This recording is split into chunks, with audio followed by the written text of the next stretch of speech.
From CBS News headquarters in New York, this is the CBS Evening News with Walter Cronkite. And in Washington, Eric Sevareid, Fred Graham, Dan Rather, Bruce Morton, Roger Mudd, Marvin Cowell, Bert Quint in Egypt, John Lawrence in Syria, and Richard Threlkill in California. Good evening. Faced with the danger of impeachment, President Nixon today agreed to surrender the Watergate tapes. The drama was played out in the courtroom of Judge John Sirica, as Fred Graham reports. The president's lawyer, Charles Allen Wright, entered the courthouse, and an air of confrontation began to mount, as unexpectedly, lawyers from Archibald Cox's former special prosecution force began to appear with heavy briefcases. Cox's army, as it's called, was reportedly ready to ask Judge Sirica to impound the evidence gathered by Cox.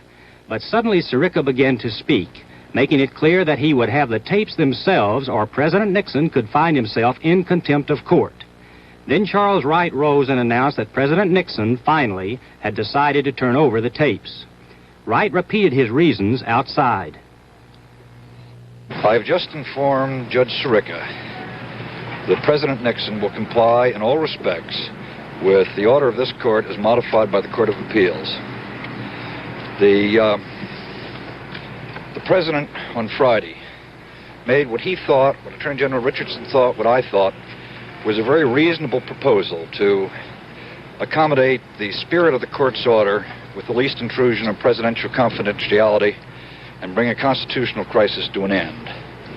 It was obvious that the constitutional crisis was not over, that even if, as I hope he would have, Judge Sirica had accepted the presentation that we had planned to make as satisfactory compliance, there would have been those who would have said that the president is defying the law.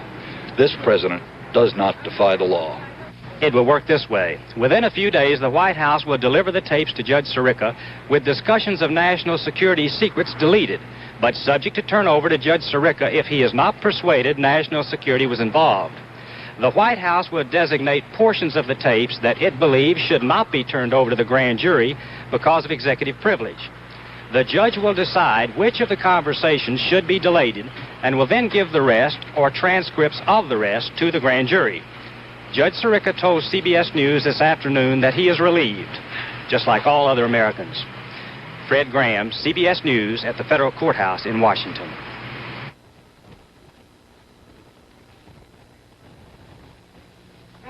Read the label on any of these leading pain relievers advertised for temporary relief of minor arthritic pain. You'll find only Bayer-timed release aspirin makes this promise.